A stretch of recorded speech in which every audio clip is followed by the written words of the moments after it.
Mais aujourd'hui, c'est le Seigneur qui fait l'action de te toucher. C'est pourquoi tu entends maintenant. C'est pourquoi les écailles de tes yeux tombent et tu vois maintenant. C'est pourquoi tu sens maintenant sa présence. C'est pourquoi tu vois l'agir de notre Dieu maintenant.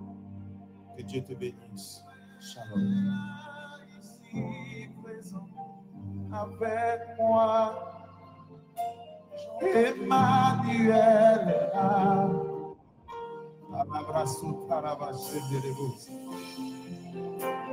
Emmanuel ici présent avec moi. Emmanuel est là.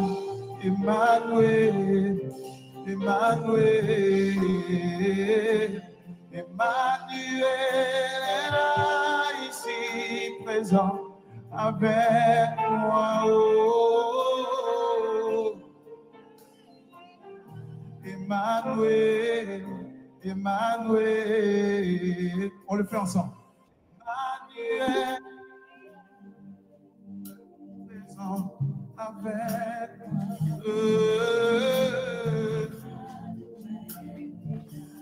Emmanuel, Emmanuel, Emmanuel. Shalom à tous et bienvenue dans ce temps. Nous vous accueillons au nom de Jésus-Christ. Nous souhaitons la bienvenue à tous les enfants de Dieu qui sont déjà là. Et nous voulons t'inviter à rentrer dans ce temps d'adoration, à te disposer, cœur, corps, âme et esprit dans la présence de Dieu.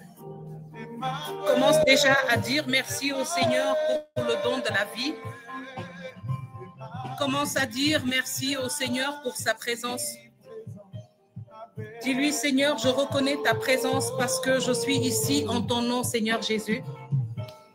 Commence déjà à demander au Seigneur. Est-ce qu'on peut monter encore? Demande-lui de te remplir. Que quelqu'un commence déjà à dire au Seigneur, Seigneur, je suis ici pour toi. Remplis-moi de ta présence. Merci pour ton amour, merci pour ta compassion, Seigneur. Toi qui ne me regardes pas tel que les hommes me regardent, mais toi qui me regardes avec amour, qui me regarde au travers les meurtrissures de Jésus.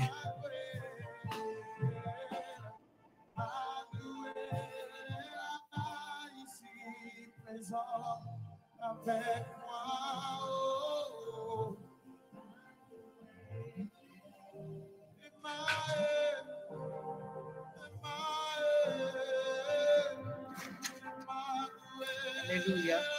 Merci, merci Seigneur. Que ton nom soit béni. Je vais demander à ma sœur Rosalie de bien vouloir ouvrir son micro et nous allons faire une prière au nom de Jésus pour demander à cette atmosphère de se disposer maintenant à tout ce qui est autour de nous, de se soumettre maintenant à la présence de notre Seigneur. Rosalie, merci d'ouvrir ton micro et d'invoquer le sang de Jésus maintenant. Pendant que la sœur sera en train de prier, je vais demander à tous ceux qui sont déjà connectés d'élever la voix avec elle et de commencer à demander au sang de Jésus de venir vous disposer, de venir vous préparer, de venir vous remplir de la force de la vie en Jésus-Christ, pour que ce temps soit pour vous ce que Dieu a prévu et qu'il n'y ait rien dans votre vie qui vienne s'opposer maintenant à ça. Que rien ne soit, avec votre permission, vienne s'opposer à ce temps. Rosalie, merci de nous conduire dans un temps d'invocation au sang de Jésus. Amen, amen. Merci Seigneur pour ta grâce infinie. Seigneur, je veux aujourd'hui me poser devant toi et appeler à ta miséricorde et ton sang. Oui Seigneur, je veux invoquer ton sang précieux, ce sang de la victoire, ce sang de l'allégresse, ce sang qui nous a relevés, ce sang qui nous a rachetés. Oui Seigneur, je veux appeler ton sang, parce que c'est à cause de ton sang que nous avons de l'espérance. C'est à cause de ton sang que nous sommes là, espérant, attendre ta grâce. C'est dans ton sang que même dans la mort, nous croyons et nous espérons en toi. Sang de Jésus, je t'invoque maintenant. Oui, je t'appelle, sang de Jésus, sur ce temps, sur chaque personne connectée dans ce temps, et même sur les personnes qui sont dans leur maison. Sang de Jésus, j'ai confiance en toi parce que je sais qu'avec toi, nous avons la victoire et nous marchons de grâce en grâce. Sang de Jésus, je t'appelle afin que tu viennes couler maintenant sur ce réseau, sur chaque personne ici présente, sur ce temps, sur la prédication, sur les témoignages, sur l'intercession. Sang de Jésus, tu as été victorieux pour nous. Sang de Jésus, tu nous as relevés. Sang de Jésus, tu nous as rachetés. Sang de Jésus, tu nous as réconciliés avec le royaume. Alors je vais demander aux frères et aux sœurs connectés d'appeler avec moi le sang de Jésus. Parce que quand nous nous unissons comme une seule personne pour invoquer son sang, des choses se passent. Quelque chose se passe. Et ce soir, par la puissance du sang de Jésus, il y aura des miracles et des prodiges. Il y aura des restaurations puissantes au nom de Jésus. Sang de Jésus, je t'invite véritablement. Viens prendre le contrôle de ce temps. Oui, viens faire grâce. Écoute le cœur de toutes ces personnes ici présentes. Nous t'appelons, nous t'invoquons comme une seule personne parce que nous voulons qu'à l'unité, la puissance de ton sang se manifeste au milieu de nous et fasse taire toute voix qui ne te confesse pas et détruise tous les pièges de l'ennemi et annule tous les décrets de mort, tous les décrets de non-accomplissement, tous les décrets d'accident. Oui, sang de Jésus, je t'appelle maintenant. Viens faire vibrer l'atmosphère. Viens faire vibrer les frères et les sœurs ici connectés. Sang de Jésus, je te dis merci parce que je sais que tu es celui qui nous relève. Oui, grâce à toi, nous pouvons nous tenir devant le trône de Dieu pour invoquer, pour lui supplier, pour lui dire tout ce que nous avons sur le cœur. Oui, c'est grâce à ton sang, Seigneur, que nous avons cette possibilité et nous avons souvent la victoire. Alors, victoire au sang de Jésus. Gloire au sang de Jésus pour tout ce qu'il est en train de faire à cet instant, pour toutes ces personnes qui relèvent. Seigneur, par la puissance de ton sang et par l'invocation de ton sang, des gens sont en train d'être touchés à cet instant. Oui, sang de Jésus, je te désire véritablement sur ce temps. Oui, viens et coule du sommet de nos têtes jusqu'à la plante de nos pieds, afin que nous soyons en communion avec toi, afin que nous soyons corps, âme et esprit connectés à ta parole, afin que nous recevions cette nourriture qui vient de toi aujourd'hui. Seigneur, ce message que tu vas relâcher pour changer des vies, pour transporter des vies, transformer des vies. Sang de Jésus, nous t'invoquons maintenant. Je te demande de venir faire grâce, de purifier l'air et l'atmosphère, de purifier les corps, les âmes et les esprits, de purifier notre oreille spirituelle, de purifier notre esprit, de purifier notre entendement, afin que tout soit soumis à ta parole et à ton sang. Oui, sang de Jésus, nous t'invoquons. Nous t'invoquons à cet instant. Établis ta grâce et ta puissance, comme tu l'as fait le jour où tu as touché la terre. Le jour où ton sang a coulé, Seigneur, il y a eu des choses qui se sont passées. Alors qu'à cet instant, pendant que nous invoquons le sang de Jésus, que des choses se passent, que des situations se délient, que des vies soient ressuscitées, que des maladies soient guéries, que des malades guérissent, Seigneur. Seigneur, que ceux qui étaient morts spirituels reprennent vie. Parce que quand ton sang a touché le sol, des prophètes se sont relevés, des gens ont ressuscité. Seigneur, tu es capable de le faire. Tu l'as fait il y a 2000 ans et tu continues à le faire. Seigneur, à cet instant, je sais que tu es en train de le faire pour quelqu'un. Je sais que tu es en train de le faire, pas seulement à Dakar, mais dans le monde entier, là où se trouvent les enfants de Dieu. À cet instant, Seigneur, ton sang est en train d'opérer quelque chose. À cet instant, ton sang est en train de toucher quelqu'un. À cet instant, ton sang est en train de délier une situation. À cet instant, ton sang est en train de faire enfanter une stérile. À cet instant, ton sang est en train de purifier un malade. À cet instant, ton sang est en train de visiter une personne à qui on a dit que c'était fini. À cet instant, ton sang est en train de relever des dossiers. À cet instant, ton sang est en train d'ouvrir des oreilles. À cet instant, ton sang est en train d'ouvrir les cœurs. Oh, merci, sang de Jésus, pour tout ce que tu es en train de faire à cet instant. À cet instant, Seigneur, tu es en train de te déployer pour repousser les ténèbres, afin que la puissance que tu as fait, que tu as eue depuis depuis la nuit des temps, continue à se manifester. Frères et sœurs, je vous prie d'élever la puissance du sang de Jésus, afin qu'au moment où on est en train de l'invoquer, tous unis comme une seule personne, quelque chose se passe pour ton frère, pour ta sœur, pour ton père, pour ta mère, pour ton mari, pour ton frère, pour une situation, pour quelqu'un même qui t'a dit, je suis en chômage, que ton sang fasse quelque chose maintenant. Ô sang de Jésus, je te bénis et je te rends grâce. Je te dis merci pour ce que tu es en train de faire, pour la restauration totale que tu es en train de faire, pour les oreilles que tu ouvres, Seigneur, pour les morts qui sont en train de réciter. Oui, Seigneur, tu es en train de le faire à cet instant, pas seulement à Dakar, mais dans le monde entier. Ô sang de Jésus, je te dis merci. Merci, Seigneur, pour ce que tu es en train de faire. Merci pour la puissance victorieuse de ton sang. Seigneur, c'est une arme redoutable que les chrétiens ne connaissent pas. Maintenant, ils la découvrent.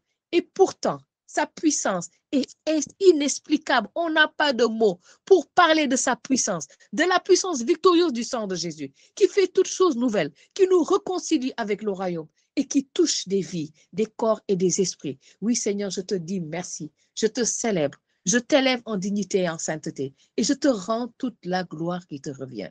Sang de Jésus, établis ton lieu à cet instant. Établis ta majesté. Purifie les corps, les âmes et les esprits. Que la ligne soit purifiée par le sang de Jésus. Que nos oreilles spirituelles soient purifiées par le sang de Jésus. Que nos esprits soient purifiés par le sang de Jésus. Que nos cœurs soient purifiés par le sang de Jésus. Afin que toute nourriture que nous recevons aujourd'hui soit effective. Elle tombe dans une bonne terre. Au nom puissant de Jésus-Christ de Nazareth. Sang de Jésus, vas-y. Continue à te mouvoir et à faire grâce, à transformer, à ressusciter, à guérir, à toucher. Oui, sang de Jésus. Oh, je t'aime, Seigneur Jésus, pour la puissance de ton amour que tu as manifesté par ton sang qui a coulé à la croix. Oh, Seigneur, merci. Merci pour tout ce que tu es en train de toucher maintenant. Merci pour tout ce que tu es en train de faire maintenant. Oh, que ton nom soit élevé, Jésus, et que la puissance de ton sang continue à se manifester. Alléluia. Alléluia. Merci Seigneur. Alors rapidement, nous allons entrer sans tarder dans ce qui nous rassemble aujourd'hui. Pour la plupart des personnes qui ont pu se connecter par mail, ils ont reçu un mail pour leur demander un tout petit peu quelles étaient leurs motivations et comment est-ce qu'ils pouvaient décrire leur vie de prière et comment est-ce qu'ils peuvent décrire aussi leurs objectifs au sortir de ce bootcamp. Nous avons reçu beaucoup de mails et nous remercions vraiment tous ceux qui ont pris la peine de répondre, de nous envoyer leurs réponses pour nous permettre d'avoir une idée. Et je vais demander à tous ceux qui se sont connectés ici sans être inscrits par les mails ou par tous ceux qui n'ont pas eu l'occasion ou le temps de répondre aux mails, de bien vouloir écrire rapidement en 2 mots le motif de leur présence à ce bootcamp. La plupart d'entre nous, nous avons vu le message et je vais demander à mes sœurs de Clé de David de rassembler ces motifs en 2 mots tout simplement. D'accord? Nous allons essayer de faire un exercice de concision en 2 mots tout simplement. Nous allons essayer de dire le motif. Quels sont en 2 mots, qu'est-ce qui vous a motivé à vous inscrire à ce bootcamp? Et on va déjà commencer comme ça. La deuxième chose que vous allez faire, c'est que vous allez décrire avec un seul mot, votre vie de prière ou votre relation avec Dieu. Alors, on a vu beaucoup de choses. Il y a des personnes qui nous ont résumé leur vie de prière en un mot, confiance. D'autres nous ont mis peu vivante. D'autres nous ont dit en dents de scie. D'autres nous ont parlé d'assoupissement. D'autres nous ont dit constante. D'autres nous ont décrit leur vie de prière en un mot en disant apaisée. D'autres nous ont dit unis à Christ. Alors, en toute vérité, que chacun décrive en un seul mot comment est-ce qu'il peut décrire ou elle peut décrire sa vie de prière, sa relation avec Dieu maintenant. Je vais demander aux sœurs, quelqu'un va relever le motif de la connexion aujourd'hui à ce bootcamp. Une autre sœur de Clé de David va relever tous les motifs qui concernent la description de ta vie de prière. Alors, pourquoi je demande un mot ou 2 mots? C'est parce qu'il est important d'être concis et précis. Lorsqu'on sait exactement ce qu'on veut, lorsqu'on sait exactement ce qu'on est, on marche dans la clarté, quand je dis clarté, je parle de clarté psychologique, on est en mesure de décrire dans le moment présent, dans le temps que nous vivons, les choses de manière simple. Ça nous permet de savoir que nous savons exactement ce que nous voulons, là où nous voulons aller.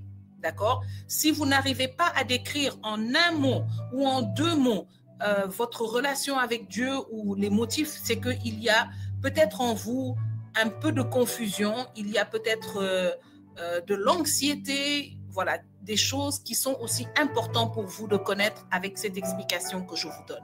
Si vous n'arrivez pas à décrire, ce n'est pas un problème. Écrivez tout simplement, je n'arrive pas à décrire avec un mot. D'accord? Et ce n'est pas une honte, ce n'est pas une tare, c'est juste pour vous dire que ça veut dire que vous êtes dans une grande période de confusion. Vous êtes dans une période peut-être d'anxiété, de stress qui ne vous permet pas de pouvoir poser un doigt, d'accord? Vous savez, lorsque vous allez chez le médecin, il touche là où vous lui dites que vous avez mal avec les 4 doigts, mais plus il arrive à préciser la douleur avec un seul doigt, il est plus à même de savoir ce que c'est et de vous donner un traitement approprié.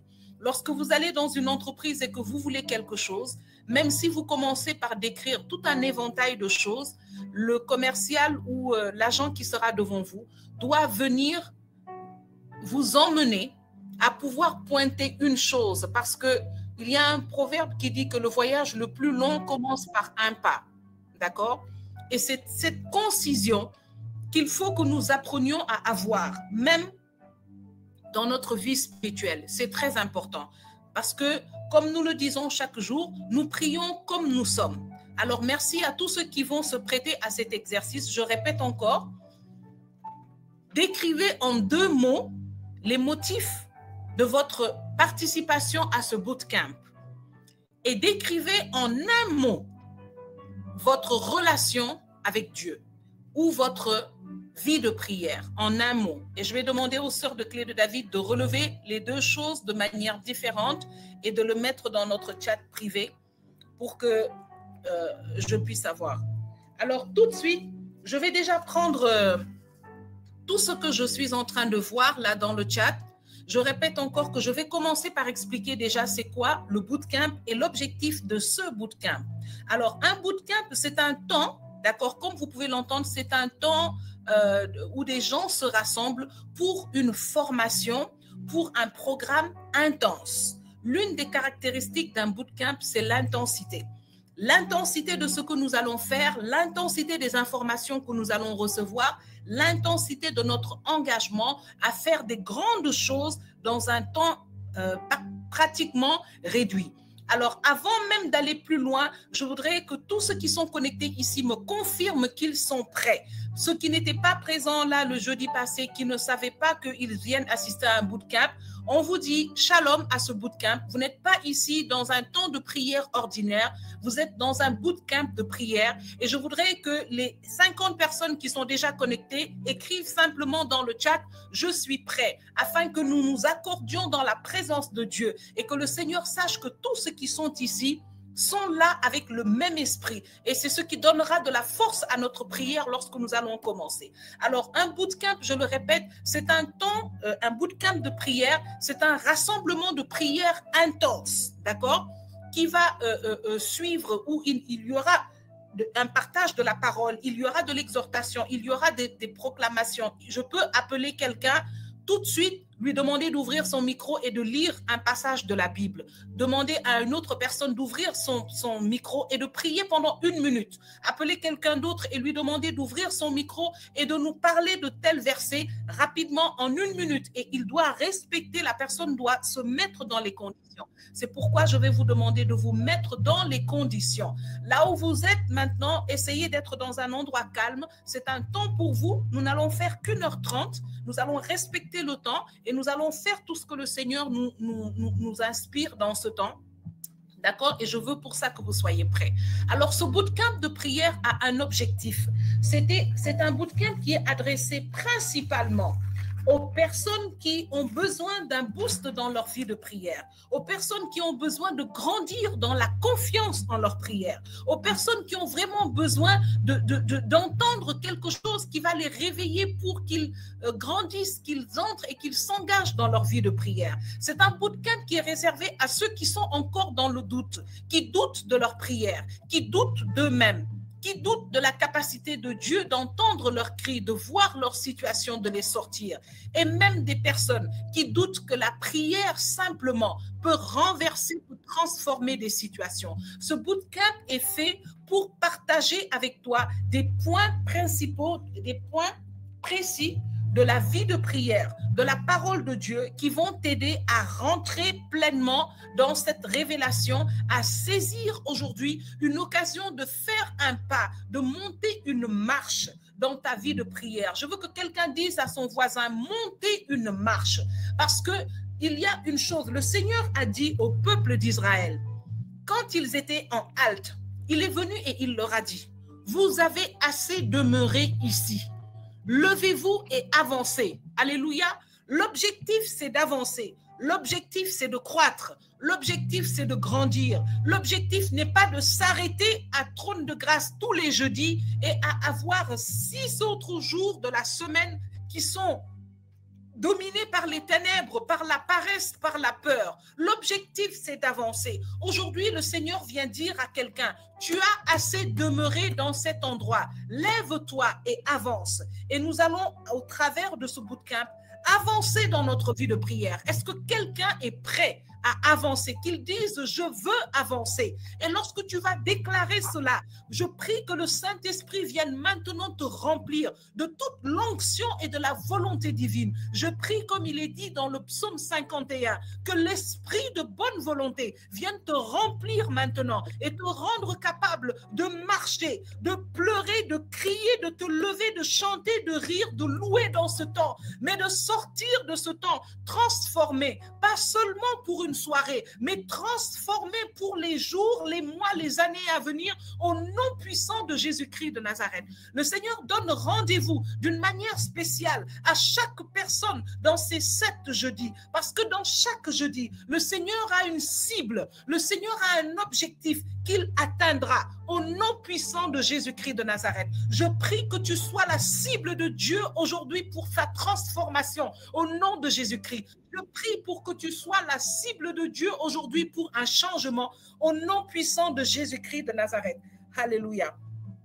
Alors, je vais te demander d'avoir ta Bible prête. Et si tu le peux, tu vas même te tenir debout.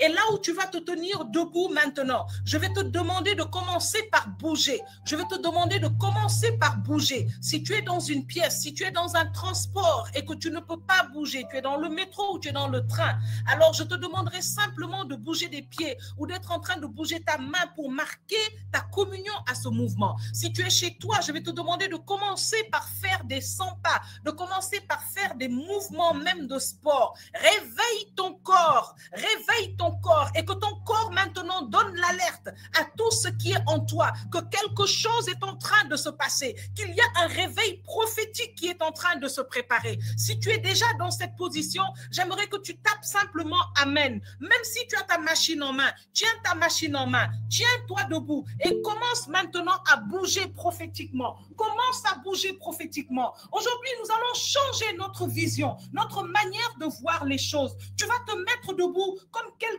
qui est prêt pour la bataille, comme quelqu'un qui est prêt pour une course. Tu vas te tenir debout et tu vas commencer à bouger ton corps. Si tu es dans ta chambre, dans ton salon, tu vas faire des pas. Tu vas commencer à faire des pas de sport. Si tu n'avais pas fait du sport ou de l'exercice depuis un temps, tu vas commencer maintenant. Parce que lorsque tu vas te mettre dans ces conditions, laisse-moi te dire que le corps est rebelle, que le corps envoie des informations négatives à notre esprit. Mais lorsque tu vas te tenir dans cet instant, alors l'élément le plus rebelle de ton être va être soumis à ce temps. Si tu es déjà dans cette position, je vais te demander d'écrire simplement Amen. Tiens-toi debout maintenant. Si Tu peux commencer à lever les genoux. Commence à lever les genoux et à marquer les pas comme si tu es un militaire en marche vers la conquête de son territoire de destinée. Commence à poser ses pas. J'aimerais que tu me dises si tu es déjà dans cette position. Écris Amen ou écris oui. Commence déjà à le faire. Peut-être que tu vas te sentir ridicule, mais laisse-moi te dire que ton corps est en train d'être conditionné au changement que Dieu veut amener dans ta vie de prière. Ton corps commence à être conditionné. Il se dit quelque chose se passe. Pourquoi elle se met à bouger? Quelqu'un autour de toi est en train de te regarder pour dire, mais elle est folle, il est folle, mais qu'est-ce qui se passe? Je dis que tu es en train de poser un acte prophétique. Tu es en train de dire à ton corps maintenant, commence à suivre la marche, ce que tu es en train de faire et ce qui est en train de se passer spirituellement. La Bible déclare que celui qui se tient devant le trône de l'Éternel est inébranlable. C'est pourquoi tu vas te tenir maintenant comme une montagne inébranlable et tu vas commencer maintenant à faire des pas prophétiques qui déclarent que tu rentres maintenant dans ton territoire, tu rentres dans un nouveau territoire, tu es prêt pour rentrer dans une nouvelle dimension. Alléluia. La parole de Dieu déclare en Matthieu 7:7, demandez et l'on vous donnera. Et puis elle va plus loin et dit, cherchez et vous trouverez. Et elle va plus loin et dit, frappez et l'on vous ouvrira. Alors, qui a des portes fermées dans sa vie aujourd'hui? Qui est connecté ici à cause de portes fermées? Des portes de la vie de prière qui sont fermées, des portes de l'exaucement, des portes de l'autorité, des portes de bénédiction, de libération, des portes de positionnement qui sont fermées. Aujourd'hui, le Seigneur te dit, c'est celui qui tape à qui on ouvrira. Mais d'abord, laisse-moi te dire que nous sommes passés pendant plusieurs mois et depuis 2 ans par la porte de la demande. Alléluia. J'aimerais que tu me répondes, que tu sois actif. Continue de bouger là où tu te trouves. Continue de bouger. Même si tu es essoufflé, continue de faire des pas, continue de bouger. Tu dois te mettre en condition. Lorsque ton corps va chauffer, ton esprit sera encore plus éveillé. Laisse-moi te dire que pendant 2 ans, nous sommes passés par la case de la demande. Alléluia. Pendant 2 ans, nous nous sommes mis à la première étape de cette révélation que le Seigneur nous a donnée. Nous avons demandé pendant 2 ans. Nous avons prié pendant 2 ans. Et je peux te dire que le Seigneur nous a donné, alléluia, qui confirme avec moi, le Seigneur nous a donné. Nous avons eu des postes de travail, nous avons eu des enfants, nous avons eu des mariages, nous avons eu des élevations, nous avons eu des transformations spirituelles, nous avons eu des guérisons, nous avons eu beaucoup de choses, nous avons demandé. Aujourd'hui, le Seigneur veut que nous passions par une case supérieure. Dis avec moi, supérieure. Aujourd'hui, le Seigneur te dit, tu quittes maintenant de cette phase de demande. Commence à chercher parce que tu vas trouver. Et ce soir, je suis devant un peuple de chercheurs. Et c'est pourquoi je veux annoncer à quelqu'un ici qui cherche l'Éternel. Lorsque tu t'es inscrit et que tu es rentré dans ce temps, c'est le Seigneur que tu vas trouver. Celui que tu cherches, il est le Dieu qui se laisse trouver. Alors là où tu te trouves maintenant, je vais te demander de continuer à te mettre en position et tu vas commencer à élever la voix et à dire au Seigneur pourquoi tu es là. Continue de te mettre en condition. Je t'invite maintenant à faire des pas comme si tu es en train de marcher vers quelque part, comme si tu allais quelque part. Et je vais demander maintenant à mes sœurs qui sont disponibles d'ouvrir leur micro et nous allons élever une prière en langue pendant que tu serais en train de faire monter ta prière vers le Seigneur. Nous allons faire monter une prière en langue puissante et l'Esprit de Dieu vient maintenant nous remplir. Je vais inviter toutes mes sœurs de Clé de David à ouvrir maintenant leur micro. Ouvrez vos micros maintenant et élevons ensemble une prière en langue. Pendant que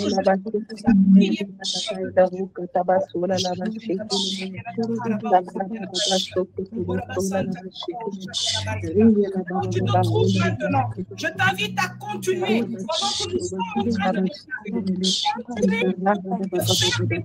continuer continue de te mettre dans une position de marche.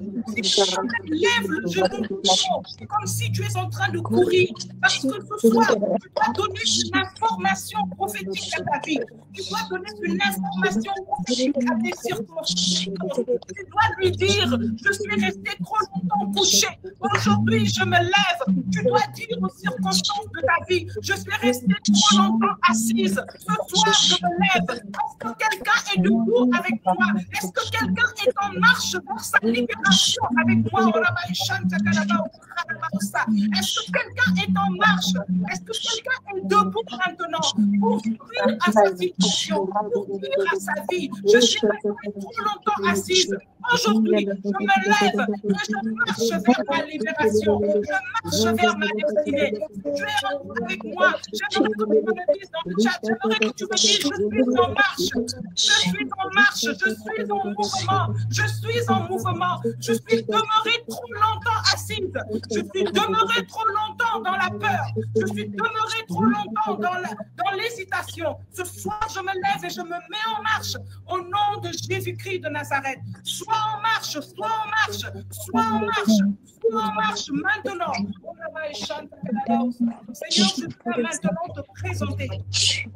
C'est ça qui est prophétique et c'est pas prophétique que tes enfants sont en train de faire maintenant. Seigneur, jette un regard favorable sur nous maintenant. Pendant que nous sommes en train de soumettre notre corps, pendant que nous sommes en train de donner un message fort à notre vie, à notre environnement, pendant que nous sommes en train de dire à tous les ennemis qui étaient cachés dans notre vie comme des ciséras, quelque chose est en train de se préparer. Je me lève pour ma destinée. Je me lève pour ma libération. Je me lève pour ma guérison. Je me lève pour mon exaucement. Je me lève pour ma croissance. Je me lève pour récupérer ma place d'enfant de Dieu. Père, je te prie maintenant de répondre, Seigneur, à ton peuple par ta puissance. Seigneur, libère maintenant avec puissance sur nous ton esprit de prière. Libère avec puissance sur ton peuple maintenant ton esprit d'adoration. Père, ouvre les écluses des cieux et fais descendre maintenant sur nous une onction de renouvellement, une onction de connaissance. Souffle sur nous maintenant. Ouvre nos esprits et notre intelligence à l'écriture afin que nous puissions te rencontrer dans ce temps prophétique. Alléluia. Sois en train de parler au Seigneur et de lui dire tout ce que tu veux, tout ce que tu as écrit dans le chat et que tu as résumé en deux. Tu peux dire en détail au Seigneur ce que tu attends de lui maintenant, au nom de Jésus-Christ.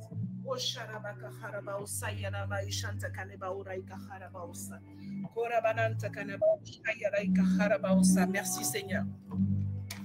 Merci Seigneur. Alors je sais qu'il y a déjà plusieurs d'entre vous qui doivent être fatigués et qui doivent se dire, mais est-ce qu'on va arrêter? Écoutez, je veux partager avec vous une réalité, une vérité. Pendant que je préparais ce temps, où je n'avais aucune idée de comment le Seigneur voudrait nous conduire, le Seigneur m'a conduit dans un temps de proclamation de plus d'1 heure, où tout ce qu'il m'inspirait, où tout ce que je voyais, c'était comme un champ, comme un espace que je devais traverser. Et je me suis retrouvée au sortir de ce temps en transpiration. En transpiration. Tous les exercices de sport que j'avais connus sont revenus à mon esprit sans que je n'ai une monitrice devant moi ou une vidéo. Et le Seigneur me disait, c'est ainsi que nous devons nous lever dans notre vie de prière. Si nous voulons véritablement un changement, si nous voulons un changement, c'est ainsi que nous devons nous lever. Je voudrais demander à quelqu'un qui s'est levé et qui a commencé cet exercice et qui s'est mis en marche. Qui est-ce qui est déjà fatigué et qui a commencé à transpirer? Qui se sent essoufflé? Qui se sent fatigué? Dites dans le chat moi, parce qu'on aura aussi, on doit avoir un temps d'échange. Que celui qui est fatigué, moi, celui qui est en transpiration, dise moi. J'espère que tu as suivi avec nous cet exercice et que tu t'es mis, tu as fait une marche prophétique pendant tout ce temps où nous nous sommes mis en prière. Alors, si tu es fatigué, si tu es en transpiration ou si tu es complètement essoufflé, j'aimerais que tu dises moi. Parce que je voudrais maintenant te dire quelque chose. Alléluia. Merci. Merci Georgette. Merci Madeleine. Merci Marie. Que le Seigneur vous bénisse. Merci Valérie. Alors je voudrais demander à tous ceux qui ont fait cet exercice. C'était quand la dernière fois que vous avez prié jusqu'à être essoufflé? C'était quand la dernière fois nous avons prié jusqu'à transpirer? Quelqu'un dira, on n'a pas besoin de tant d'efforts. Et c'est vrai. Mais c'est pour te dire simplement, nous n'avons peut-être pas besoin de faire du sport quand nous prions. Nous n'avons peut-être pas besoin d'être fatigués, d'être essoufflés quand nous prions. C'est certainement vrai. Mais c'est pour te demander, quand est-ce que tu t'es mis en condition? Quand est-ce que ton corps, ton esprit, ton cœur a communié à une même action et que cette action était la prière? Nous allons parler ici très franchement parce que je suis exactement comme vous. Et je sais que nous pouvons prier et avoir notre esprit complètement absorbé par autre chose. Nous pouvons prier, mais avant même d'avoir commencé la prière, nous avons déjà déterminé le temps que nous allons faire pour arrêter. Oui ou non? Nous prions, mais nous savons en même temps que nous n'allons faire ici que 15 minutes. Nous prions, mais nous savons en même temps que nous allons nous endormir dans 3 minutes. Nous prions et nous savons bien que nous n'allons pas, nous allons faire autre chose parce que notre esprit est déjà conditionné, notre vie, notre intelligence, nos circonstances, notre environnement est déjà conditionné. Et il est conditionné pour que nous n'ayons pas le temps, que nous n'ayons pas du temps à passer avec Dieu.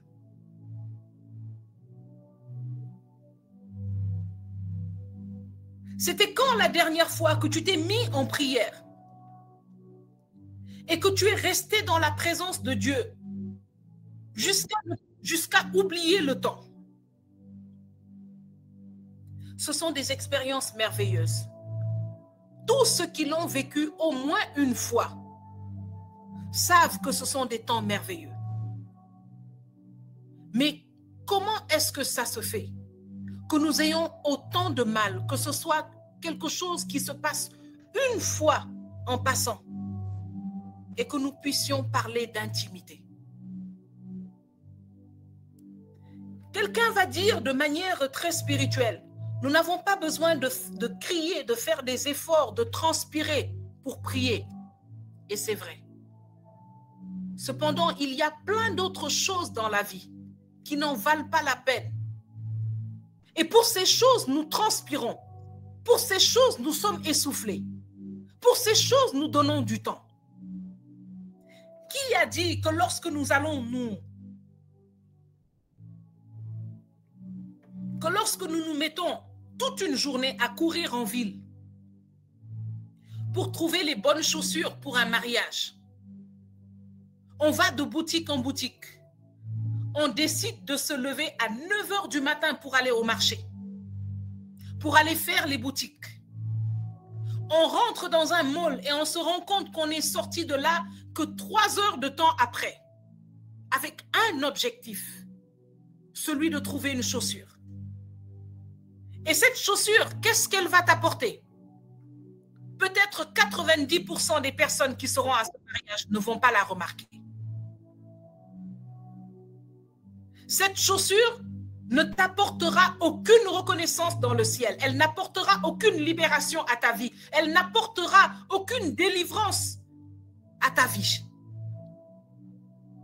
Mais personne ne te dira, ce n'est pas nécessaire de passer autant de temps pour chercher une chaussure. Par contre, on va te dire d'une manière très spirituelle, tu n'as pas besoin de crier pour prier, tu n'as pas besoin de transpirer pour prier, tu n'as pas besoin de faire du sport, de passer 3 heures de temps. La prière d'1 minute, Dieu peut l'entendre. Oui. La prière d'1 minute, Dieu peut l'entendre. Mais alors, comment ça se fait que tu pries pendant 2 ans, 3 ans, 1 an pour la même chose? Il y a quelque chose qui doit changer. Il y a quelque chose qui ne marche pas. Et la première étape dans ce bootcamp constituera d'abord à identifier ce qui ne va pas. Et je peux vous dire que si nous ne parvenons pas à identifier avec vérité ce qui ne va pas, nous allons continuer à tourner le moulin en l'air. Je prie le Seigneur vraiment de me donner toute la clarté qu'il faut pour me faire comprendre avec mes mots d'homme. Je veux dire ici à quelqu'un, avant toute chose, que nous ne prions pas pour être exaucés.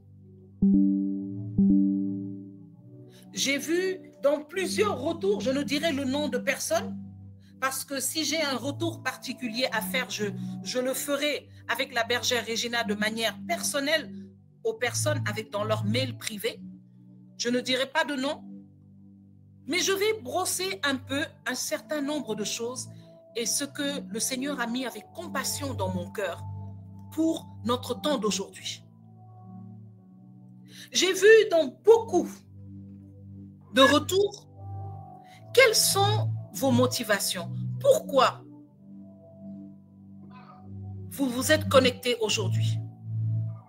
J'ai vu plusieurs personnes dire que l'objectif qu'ils visent au sortir de ce bootcamp, c'est l'exaucement. Et je voudrais commencer par celui-là. Mais je vais commencer très directement par dire à mon frère, à ma sœur, que j'aime de tout mon cœur. Mon frère, ma sœur, on ne prie pas pour l'exaucement. Ou du moins, c'est le chemin le plus long. Le chemin le plus long pour arriver à ce que tu veux, c'est de prier pour l'exaucement. Simplement parce que je vais demander à quelqu'un d'afficher dans le chat Jean 6, du verset 24 à 27. Le Seigneur était dans une contrée et là, il a prêché la parole du royaume avec autorité et puissance. Et lorsqu'il s'est levé de là, il a pris les barques et il est parti. Jean 6, le verset 24 à 27. Alors, qu'est-ce qui s'est passé? Toute la foule s'est déplacée, l'a cherché. Et quand ils l'ont trouvé, ils lui ont dit, « Oh Seigneur, où est-ce que tu étais? On t'a cherché toute la nuit. Seigneur, nous t'avons cherché toute la nuit. » Mais alors, je voudrais vous lire la réponse de Jésus-Christ. Une réponse qui peut paraître vraiment très dure, mais c'est une réponse qui est remplie de vérité. Jésus-Christ va leur dire, vraiment, je vous assure, si vous me cherchez, ce n'est pas parce que vous avez compris le sens de mes signes miraculeux. Jésus-Christ est en train de nous dire ici que plusieurs d'entre nous, si nous le cherchons, ce n'est pas pour le sens de ces signes, le message qu'il y a derrière ces signes. Jésus-Christ dit ici au peuple, si vous me cherchez, ce n'est pas à cause du sens de mes signes. Tout ce que j'ai fait, qu'est-ce que ça signifie? Qu'est-ce que ça représente? Il dit non. Vous me cherchez uniquement parce que vous avez mangé du pain à satiété. Parce que quelques heures auparavant, ils étaient rassemblés, ils n'avaient rien à manger et Jésus-Christ avait multiplié les pains. Je tiens à rappeler ici qu'ils suivaient Jésus parce que le message de Jésus était puissant.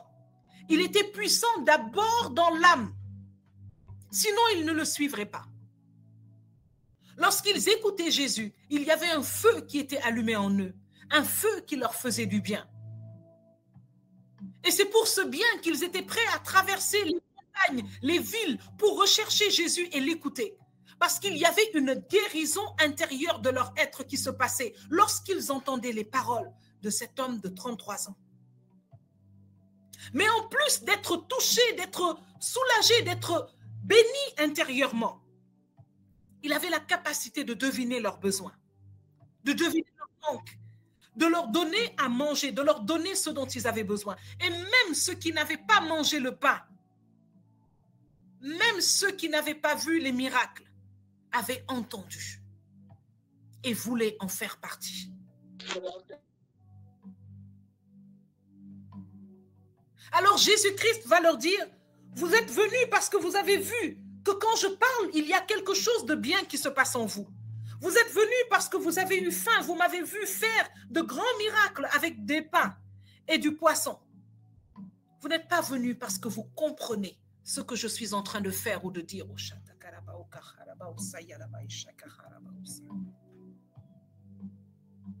Mon frère, ma sœur, tu es sur un long chemin. Si tu pries pour l'exaucement, si tu pries pour avoir un enfant, si tu pries simplement pour la guérison de ton corps, si tu pries simplement pour rencontrer ton conjoint, si tu pries pour sortir du célibat, si tu pries pour avoir un travail, si tu pries pour une chose de ce monde, le chemin des 40 ans du désert. Parce que la Bible va nous dire dans le livre de l'Exode que Dieu lui-même a parlé et a dit, je peux faire prendre à mon peuple cette route. Je peux les faire passer par la route des Philistins. Si quelqu'un trouve le passage, qu'il le lise pour moi. Et le Seigneur dit, ça sera très court, mais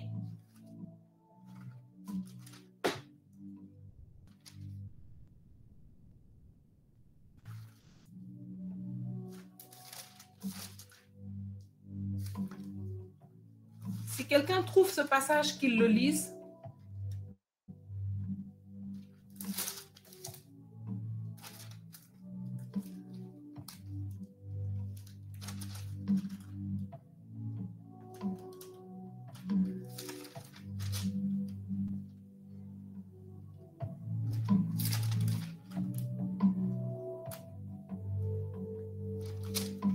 Et le Seigneur dit, si je les fais passer par là,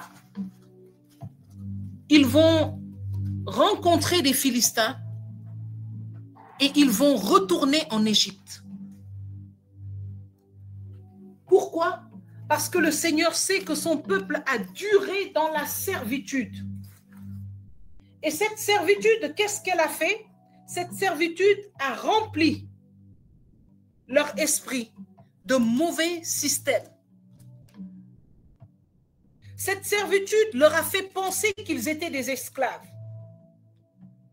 Cette servitude leur a fait croire que le fait de manger et d'être battu était normal. Cette servitude les a mis dans un état de pensée qui leur faisait croire qu'ils pouvaient aller se coucher comme des esclaves et se réveiller comme des esclaves.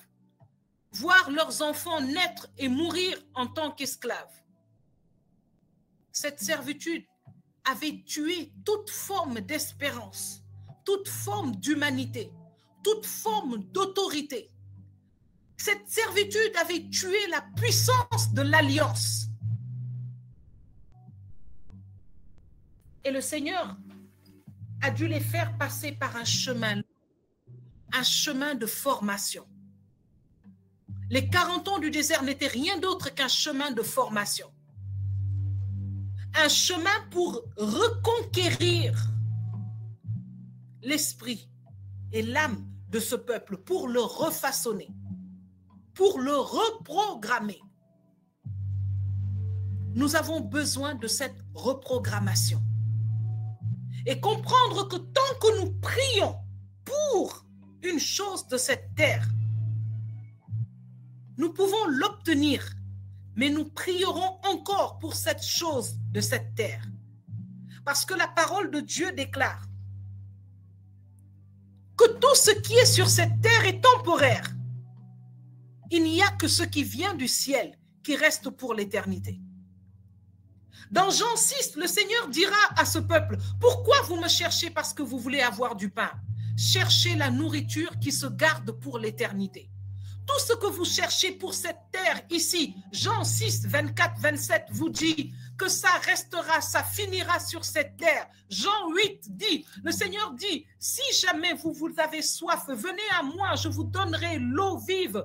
Jean 4, à la Samaritaine, Jésus parle encore de cette nourriture terrestre, de cette nourriture céleste. Jésus parle encore des choses que nous demandons sur la terre. Il dit encore à cette Samaritaine, si tu prends l'eau que je te donne, tu n'auras plus jamais soif.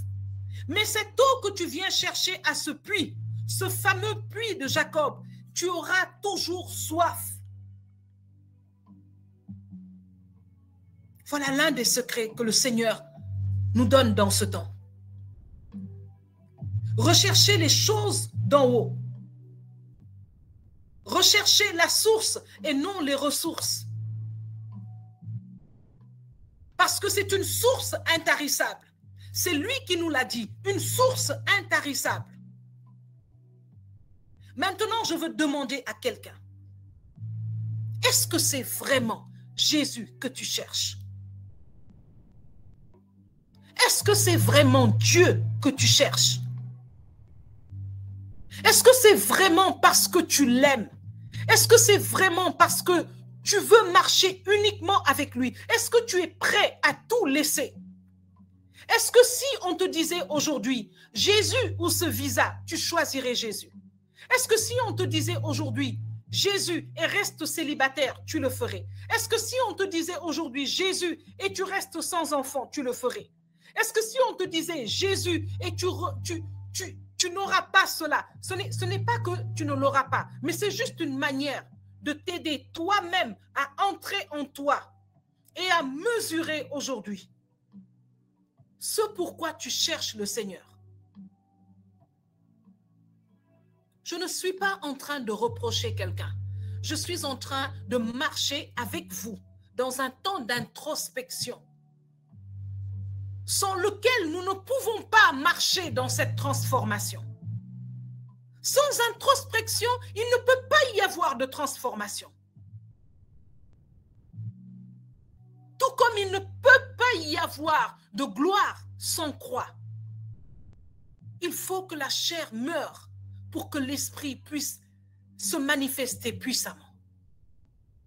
Il faut que notre chair soit exposée à la croix pour que Dieu puisse manifester puissamment sa victoire.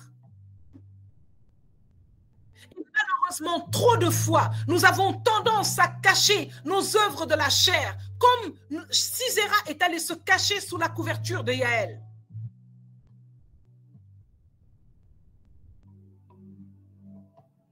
Plusieurs d'entre nous ici, nous ne prions pas. Nous ne prions pas parce que nous cherchons Dieu. Nous ne prions pas pour, même si nous le cherchons, mais nous le cherchons en seconde position. Nous voulons d'abord avoir cela. Nous le cherchons parce que nous avons déjà cherché à plusieurs endroits et nous n'avons pas trouvé. Et nous voulons essayer la solution Jésus. Mais je veux dire à quelqu'un ici que le miracle n'a jamais converti quelqu'un. Et ce que Dieu veut, c'est toi. Ce que Dieu veut, c'est ton cœur. Une personne a décrit très clairement ce qu'elle recherche. Elle a dit que pour elle, Dieu est son sauveur. Alors je voudrais dire à tous les frères et sœurs qui voient le Seigneur simplement comme un sauveur, que Jésus-Christ est d'abord Seigneur avant d'être sauveur. Il ne peut pas sauver quelqu'un de qui il n'est pas le Seigneur. Parce qu'il a dit, j'ai été envoyé aux brebis d'Israël. Il a dit, celui qui vient à moi.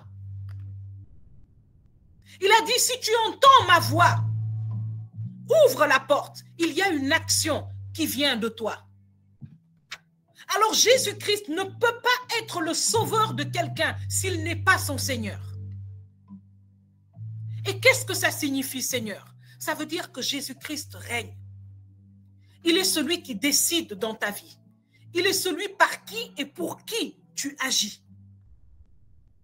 Lorsque tu veux tellement te marier, est-ce que c'est pour que simplement montrer aussi aux gens de ta famille ou à ton entourage que toi aussi tu es une personne normale? Est-ce que si tu veux tant avoir cet enfant, c'est pour fermer la bouche de ceux qui te persécutent? Ou est-ce que c'est véritablement pour autre chose? Le Seigneur m'a emmené à évaluer mes motivations, très sincèrement. Et je me suis retrouvée à pleurer dans la présence du Seigneur et à prendre une alliance avec lui et à lui dire, Seigneur, tu sais, je ne veux plus de tout ce que je suis en train de te demander. Ce que je veux, c'est toi. Ce que je veux, c'est toi. Et je voudrais dire à quelqu'un que lorsque Anne a cessé de pleurer dans le parvis et qu'elle s'est avancée dans la présence du Seigneur, chaque pas qu'elle a fait représente un pas que tu fais pour rentrer dans la présence de Dieu, pour mieux le connaître. Plusieurs personnes ont dit qu'elles ont une vie de prière en dents de scie. D'autres personnes ont dit qu'elles ont une vie de prière peu vivante.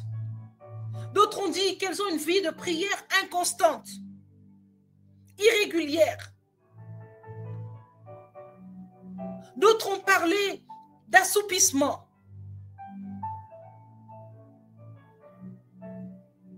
Et je peux vous dire que le Seigneur souffre autant que vous. Oui, je peux vous l'assurer.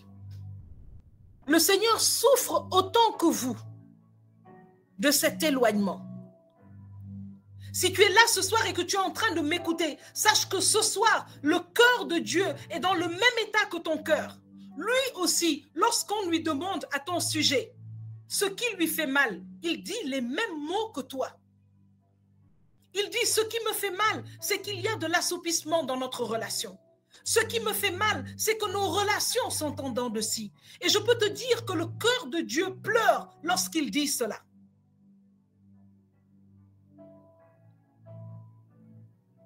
Mais d'où vient alors tout cela? Jacques 4 au verset 3 nous dit que si nous ne recevons pas, c'est parce que nous demandons avec de mauvaises motivations.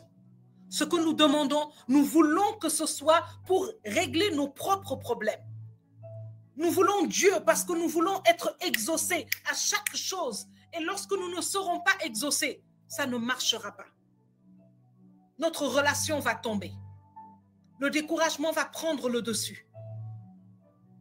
Nous allons laisser la colère et la tristesse prendre le devant et nous allons rester éteints pendant des jours et des semaines dans la confusion.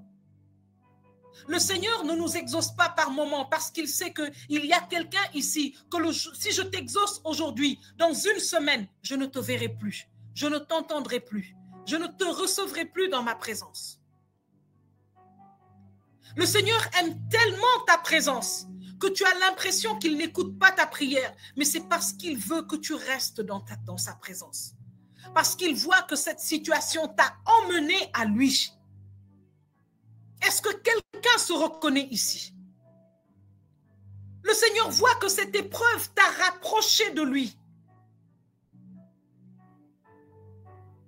Le Seigneur voit que cette situation a ouvert ton cœur a rendu ton cœur sensible à sa présence, ce n'est pas qu'il ne veut pas t'exaucer, c'est qu'il aime ta présence plus que ce qu'il veut te donner. Il n'a aucun mal à te donner ce que tu lui demandes, mais il a peur, comme toi. Tu as peur de ne pas être exaucé. Dieu a peur de te perdre. Il y a des personnes ici qui sont omnibulées par une seule chose. Je veux parler ici à quelqu'un. Ce mari infidèle, oublie-le. Oublie-le. Je ne parlerai pas pour que quelqu'un dise, elle a dit qu'il faut divorcer. Mais écoute, la parole de Dieu dit de ne pas divorcer, sauf en cas d'infidélité. Donc ce mari infidèle, tu as même le droit, l'occasion de le quitter. Si tu es avec lui et que tu veux prier pour sa repentance, alors ne laisse pas cette situation venir maintenant t'enlever ton vrai focus. Cette femme qui ne veut pas prier, oublie-la. Focalise-toi sur ta relation avec Dieu. Focalise-toi pour connaître Dieu, pour augmenter ton autorité.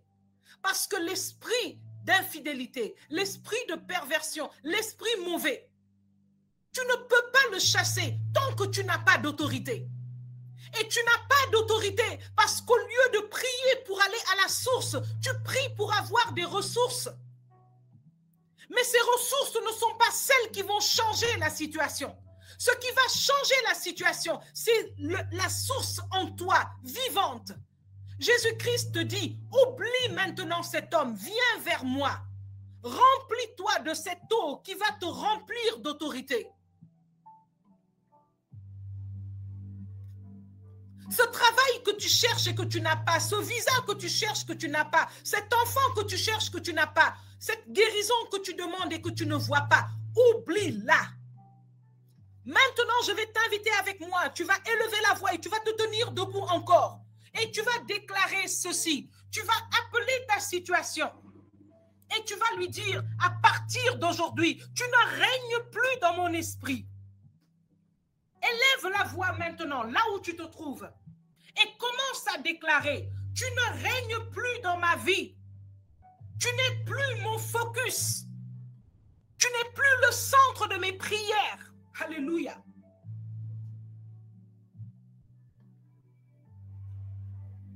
Tu vas maintenant descendre cette situation du trône de ta vie. Tu vas descendre maintenant l'infidélité de ton conjoint du trône de ta vie. Tu vas descendre maintenant ton désir de mariage du trône de ta vie. Tu vas descendre ton désir d'avoir un enfant du trône de ta vie. Tu vas descendre maintenant ce désir d'avoir un visa du trône de ta vie. Je ne sais pas ce que tu demandes, tout ce pourquoi tu es en train de chercher Jésus. Tu es en train de le chercher parce que tu vois que ta vie ne marche pas, parce qu'il y a trop de choses que tu convoites, parce que les motifs pour lesquels tu es derrière Jésus ne sont pas des motifs dans lesquels il trouve sa part. Alors ce soir, là où tu te trouves avec moi, tiens-toi debout. Tiens-toi debout et tu vas ordonner à cette situation de descendre du trône parce que Jésus-Christ doit prendre sa place maintenant et tu vas déclarer, ce n'est plus toi maintenant qui règne sur le trône de ma vie, mais c'est Jésus-Christ. Je déclare que Jésus-Christ est mon Seigneur. Je déclare qu'il a fait de moi une femme aimée, une femme vaillante, une femme bénie. Le visa que je cherche, je le trouve parce que je suis en Jésus. Le mari que je cherche, je le trouve parce que je suis une femme distinguée. Aucun homme intelligent ne peut passer à côté de moi. Cet enfant que je cherche, je l'aurai parce qu'il est dans les mains de Jésus-Christ. Cet époux, cette transformation que je demande, je l'aurai parce que j'ai dans ma bouche cette autorité. J'obtiendrai cette paix et cette joie que je cherche parce qu'elle se trouve en Jésus-Christ. À partir d'aujourd'hui et jusqu'à jeudi prochain, tu n'as qu'un seul exercice à faire. Tu vas prier pour adorer Dieu. Parce que le Seigneur a dit ceci à mon cœur pendant ce temps d'adoration. Plusieurs de mes enfants ne savent pas m'adorer. Ils ne savent pas m'adorer. Ils ne peuvent pas passer 30 minutes en adoration.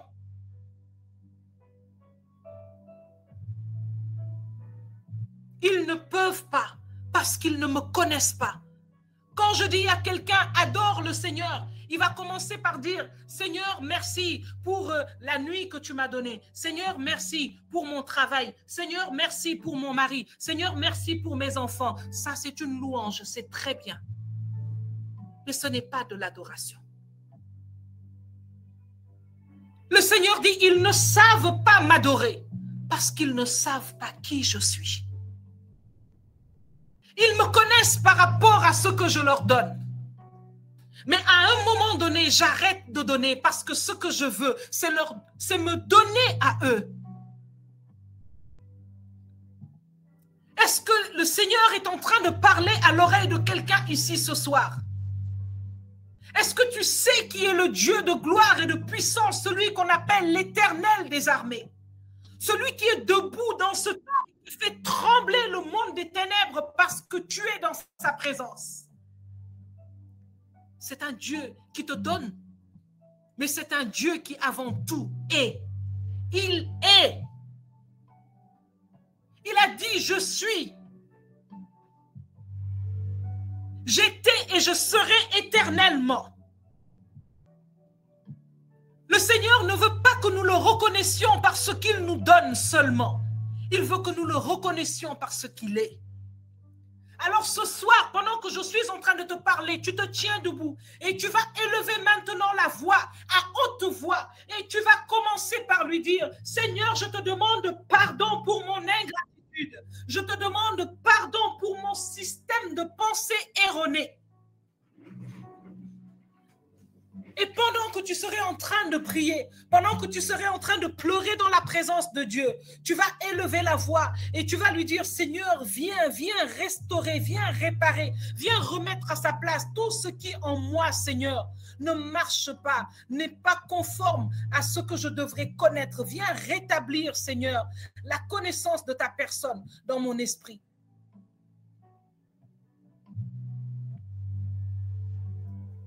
Et tu vas maintenant commencer. Tu vas élever la voix avec moi dans cette repentance. Et tu vas lui dire, Seigneur, je te demande pardon. Je te demande pardon pour mes mauvais motifs. Je reconnais que je t'ai longtemps suivi, Seigneur, en pensant d'abord à ce que je voulais obtenir.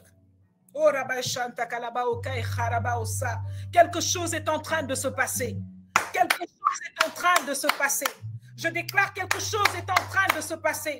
Je vois maintenant comme une entité démoniaque en train de ramasser ses affaires, en train de courir. J'entends maintenant le roulement de tambour dans le camp de l'ennemi. Le Seigneur est en train de faire maintenant ce qu'il a fait dans le camp des Madianites. Un grand bruit est en train de se faire entendre dans le camp de l'ennemi. Ils se lèvent maintenant et s'entretuent entre eux parce que tu es en train de faire quelque chose qui est en train de créer un mouvement divin, un roulement de tambour dans le spirituel. Déclare, Seigneur, je te demande pardon. Je me lève dans ta présence maintenant et je veux reconnaître, Seigneur, tous ces scélérats qui étaient cachés dans ma vie et je veux m'en séparer. Déclare avec moi pendant que je suis en train de dire, dis Seigneur, je le reconnais et je le confesse. Je viens humblement reconnaître que je t'ai prié, Seigneur, très souvent pour des mauvais motifs. Je reconnais, Seigneur, que j'ai cherché la satisfaction de ma chair, la satisfaction des besoins de ma famille uniquement. Je reconnais que je ne t'ai pas cherché en premier. Plusieurs d'entre nous ici, nous sommes conditionnés par ce que nous voulons. Nos prières sont conditionnées par ce que nous recherchons. Nous prions 90% du temps pour demander à Dieu. Nous disons merci uniquement à Dieu pour ce qu'il nous a donné, pas pour ce qu'il est. Et le Seigneur aujourd'hui veut que tu le connaisses. Plusieurs d'entre nous ici, nous avons des fondements qui nous ont disposés de sorte à ce qu'il y a en nous une sorte d'égoïsme naturel. il y a en nous une fausseté naturelle. Une fausseté naturelle. Non seulement que nous ne prions pas Dieu en vérité, mais il y a en nous une opposition naturelle qui nous empêche de reconnaître cela. Nous sommes des pharisiens. Nous sommes des pharisiens. Nous nous habillons du mot de la chrétienté, mais nous refusons d'aller à la croix. Nous refusons d'aller à la croix. Et nous demandons, nous exigeons la gloire de la résurrection. Ce soir, nous voulons demander pardon à Dieu.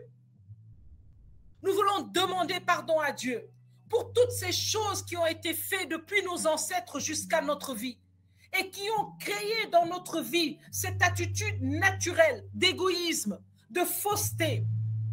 Nous voulons prier Dieu et lui demander, Seigneur, nous voulons nous départir de cet héritage qui met en nous cette fatigue, cette lassitude, cette paresse, cette tiédeur qui fera que je serai vomi si je ne change pas.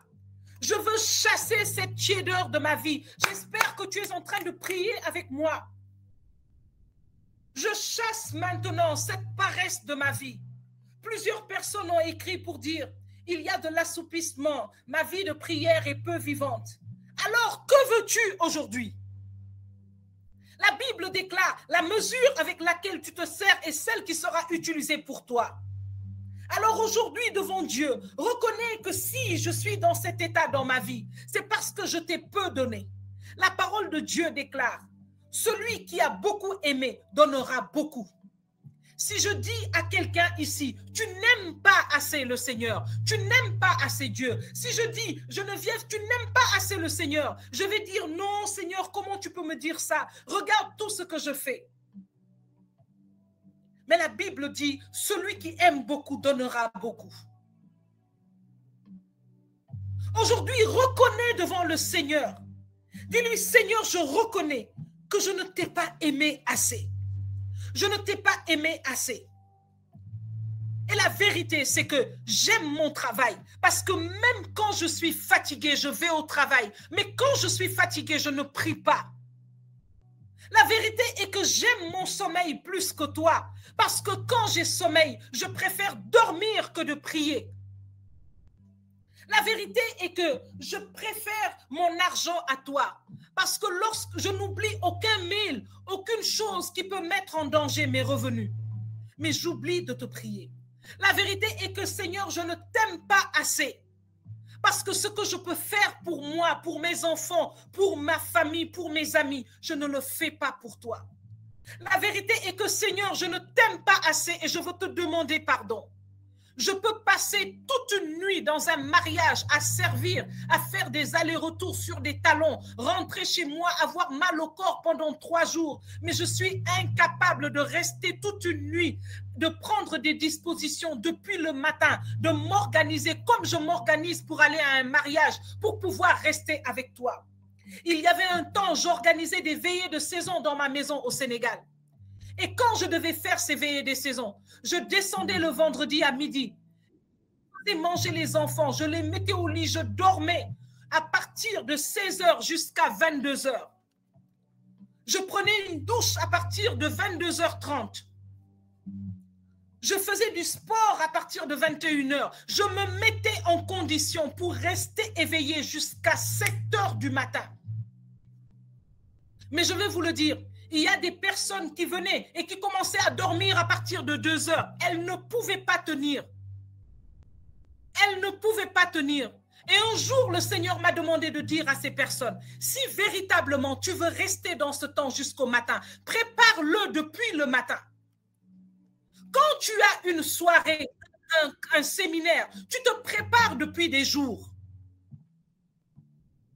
Tu manges à l'heure, tu t'organises, tu confies les enfants, tu vas faire ceci, tu te mets à l'heure. Pourquoi quand tu viens dans la présence de Dieu, tu es en retard? Pourquoi tu dis que tu ne peux pas veiller? Alors que tu restes toute une nuit, Tu te lèves le matin, tu ne dors pas, tu vas à la messe à 16h, tu finis, tu vas faire les photos, tu restes à la soirée jusqu'à 3h, 4h du matin. Tu rentres chez toi, tu as mal au corps pendant 3 jours et tu dépenses encore de l'argent pour acheter des habits, des cadeaux, pour une chose qui ne te rapportera rien. Mais tu ne peux pas rester dans la présence de celui qui est la source de tout ce dont tu as besoin. Qui est-ce que tu aimes? Le Seigneur te dit ce soir, m'aimes-tu plus que ceci, m'aimes-tu plus que ton travail, m'aimes-tu plus que ton corps, m'aimes-tu plus que ta famille, m'aimes-tu plus que cet argent, m'aimes-tu plus que ce projet, m'aimes-tu plus que ce visa, m'aimes-tu plus que cet enfant que tu cherches? Qui est-ce que tu aimes?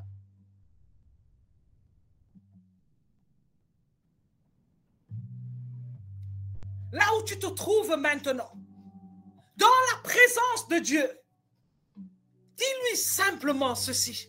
Seigneur, je te demande pardon. Et je te dis merci. Parce que le Seigneur dit qu'il te recherche. Depuis des temps éloignés.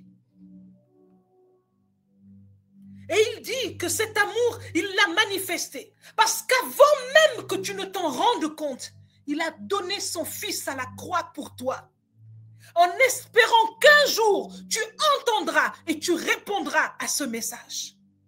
Aujourd'hui, réponds-lui comme Pierre, afin qu'il puisse te racheter, comme il a racheté Pierre.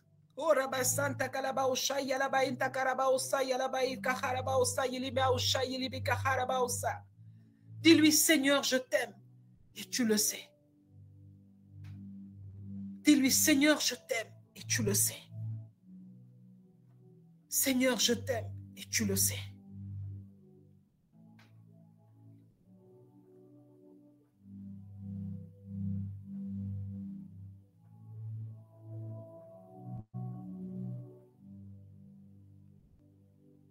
Tu vas élever la voix avec moi. Et tu vas dire, Seigneur, je te demande pardon. Je te demande pardon pour mon égoïsme. Je te demande pardon pour ma convoitise. Pardon de t'avoir cherché que pour le pain que tu peux me donner. Seigneur, je te demande pardon pour tout ce que j'ai mis au-dessus de toi. Seigneur, tu sais que je t'aime. Tu connais mes faiblesses. Aujourd'hui, je te demande, rétablis-moi. Rétablis-moi comme tu as rétabli Pierre. Tu es venu sur ma route. Tu m'as appelé. Et je suis venu à toi comme je suis. Seigneur, je me mets à nu devant toi. Je me dévoile devant toi. Parce que ce que tu recherches en l'homme, c'est un esprit complètement brisé et contrit. Seigneur, tu ne résistes pas à un esprit complètement brisé et contrit. Quelqu'un est en train de dire qu'il s'est battu pendant longtemps pour des mauvaises pensées, pour des mauvaises habitudes. Décide aujourd'hui que tu laisseras tout cela. Parce que si on annonce à quelqu'un qu'il a une maladie et on lui dit qu'il ne doit plus manger ceci ou cela, il le fera. Il trouvera la force de le faire. Alors dis au Seigneur, je te demande pardon pour mon manque de volonté. Si tu veux, il peut. Si toi tu veux, Dieu peut. Si aujourd'hui tu prends la décision, alors Dieu a la capacité de te donner cette provision, cette force dont tu as besoin pour résister. Tous ceux qui ont parlé de volonté, ils n'arrivent pas à prier. Leur don de ci est comme ci, comme ça. Je dis, c'est une question de volonté. Alors si tu prends aujourd'hui la décision, Dieu pourra t'emmener à ce que tu recherches.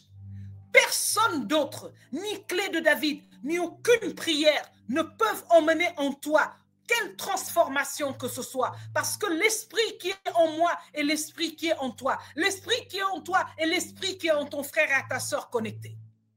C'est toi qui dois aujourd'hui prendre la décision. Dis au Seigneur, fais honte au diable maintenant. Dis, je reconnais mon manque de volonté. Ce qui a permis à Adam et à Ève de tomber, c'est parce qu'ils n'ont pas reconnu leur tort humblement. Ils ont essayé d'expliquer leur comportement. N'explique rien. Reconnais devant le Seigneur ton manque de volonté. Dis simplement, je reconnais mon manque de volonté.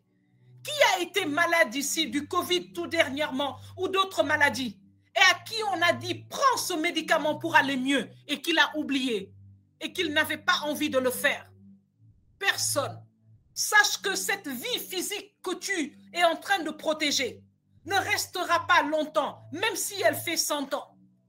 Mais la vie spirituelle que tu es en train de négliger par paresse, la vie spirituelle que tu es en train de négliger par manque de bonne volonté, elle est aussi fragile que la vie physique. Mais lorsqu'elle se perd, tu perds tout. Alors reconnais ton manque de volonté. Reconnais la paresse. Seigneur, je reconnais ma paresse. Lorsque je dois me lever pour aller lire la Bible, le diable sait que cette parole va me libérer. Alors il m'en empêche. Et je m'assois en me disant, je vais lire dans 5 minutes. Je vais lire après le film. Je vais lire après avoir lu ceci. Je vais lire après avoir fait la cuisine. Défie le diable désormais à partir d'aujourd'hui. Même si tu es en train de mettre de l'eau dans ta marmite pour préparer, l'Esprit de Dieu te dit, va maintenant lire la Bible. Parce que tu es dans ce cheminement, tu vas déposer ta marmite, diminuer le feu, aller prendre la Bible, prendre le passage que nous sommes en train de lire en ce moment dans le plan de lecture. Tu vas lire la parole de Dieu à haute voix, même si c'est 2 versets. Tu vas la refermer et avec ces 2 versets, tu vas continuer à faire ta cuisine parce que tu ne sais pas. Peut-être que pendant que tu fais la cuisine, Dieu est en train de déposer une manne prophétique dans cette cuisine. Et lorsque tu vas la manger et tous ceux qui la mangeront, il y aura une transformation qui va se passer. Lorsque tu es dans le bus et que le Seigneur te dit, lis ma parole, ne dis pas quand je vais descendre. Prends ton portable, prends ta Bible, ouvre, parce que pendant que tu lis la parole de Dieu et que tu es en train de la déclarer, il y a peut-être des anges qui sont en train de dégager un accident sur ta route. Quand le Seigneur te dit, déclare ma parole, si tu n'as pas de Bible sur toi, déclare une parole de Dieu, parce que tu ne sais pas ce que tu es en train de faire. Quel est le bouleversement spirituel qui est en train de se passer? Sois un militaire. L'Esprit de Dieu dit que tu dois changer de mentalité, parce que la Bible dit que le militaire ne s'encombre pas de ce qui est autour de lui. Il marche à l'ordre de son maître. Alléluia. Merci Seigneur. Et nous allons déclarer notre délivrance. Nous allons déclarer notre délivrance. Si tu as entendu ce message aujourd'hui, je voudrais te dire que si tu es venu à ce temps en pensant qu'on peut prier pour toi, oui, on peut prier avec toi. On peut prier pour toi. Mais le Seigneur en a assez. Des prières qui viennent trouver des blocages. Je vais terminer par ce point avant que nous prenions la proclamation pour terminer dans les 6 minutes qui nous restent. Si tu marches dans la compromission et dans la peur, sache aussi que ton temps de prière va être plus long. L'exaucement sera plus long. Parce que le Seigneur a horreur de la compromission. Malheureusement, on se rend compte encore beaucoup, surtout en Afrique, que beaucoup d'entre nous, nous prions, mais nous avons beaucoup d'idoles dans notre vie.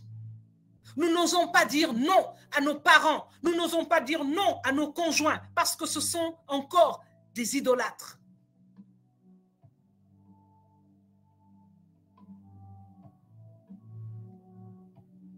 Le Seigneur a horreur de la compromission. Toutes les idoles de ta vie doivent tomber. Et Jésus-Christ doit prendre la place du Maître. Il n'y a pas de secret. Comment grandir dans ma vie de prière? C'est grandir dans ton intimité avec Dieu. Comment grandir dans mon intimité avec Dieu? C'est multiplier tes temps avec Dieu. Comment les multiplier? C'est de savoir que tu n'es pas obligé d'être à genoux en prière, d'être assis seul quelque part dans une église en prière. C'est de savoir que Dieu est en toi, que tu peux lui parler à chaque instant. C'est de le mettre Seigneur dans ta vie et de lui confier ta journée, de lui confier tout ce que tu fais. C'est de lui donner un temps pour écouter sa voix, pour te dire ce qu'il veut de toi. C'est de faire confiance à ses plans, à sa parole. C'est de le choisir avant toute autre chose, argent, matériel, personne et autres dans ta vie. Alors Jésus-Christ voit que véritablement, celui-là, il est avec moi. Celle-là, elle est avec moi. Alors il commence à lever des pans. La Bible déclare que c'est par la conversion au Seigneur que le voile tombe. Que quelqu'un affiche cela dans le chat. C'est par la conversion au Seigneur que le voile tombe. Lorsque tu marches dans un cœur donné à Dieu, que tu le recherches véritablement, sans hypocrisie, sans convoitise, sans pharisianisme, sans idolâtrie, sans religiosité, alors le voile tombe. Et le Seigneur commence à te révéler petit à petit qui il est. Et tu commences par découvrir des choses qui étaient là, que tu ne voyais pas, que tu ne comprenais pas. Tu commences par comprendre des choses que tu entendais, mais qui n'étaient jamais sensibles à ton oreille. Tu commences par voir que ton regard a changé. Tu commences par avoir des songes que tu comprends. Tu commences à te souvenir de tes rêves. C'est seulement par la conversion que le voile tombe. Et maintenant, après cette proclamation, je donnerai un exercice que nous allons faire durant toute cette semaine jusqu'à jeudi prochain. Et jeudi prochain, soyez prêts à être interpellés directement derrière le micro et à faire simplement ce que le Seigneur nous emmènera à faire. Soyez prêts avec vos Bibles, avec de quoi noter. Et j'espère que ce soir, tu as pris des notes sur ce que le Seigneur nous a partagé. Tu as pris des notes dans le chat. Tu peux ne pas raccrocher. Nous n'allons pas couper pour que tu puisses copier les versets qui sont dans le chat. Et c'est le premier exercice consistera déjà à méditer toutes les paroles que nous avons reçues ce soir. Jacques 4, le verset 3. Jean 6, le verset 24 à 27. Tu vas aussi méditer Jonas, le verset 4, le chapitre 4, le verset 1 à 4. Le livre des rois, premier livre des rois, verset 10, chapitre 19, verset 1 à 10.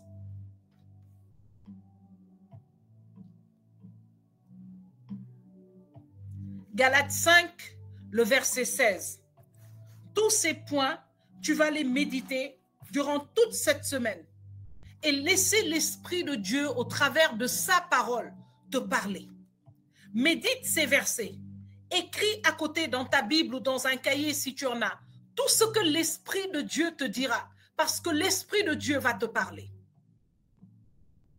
Ça, c'est le premier exercice. Le deuxième exercice va constituer à adorer le Seigneur, à adorer le Seigneur.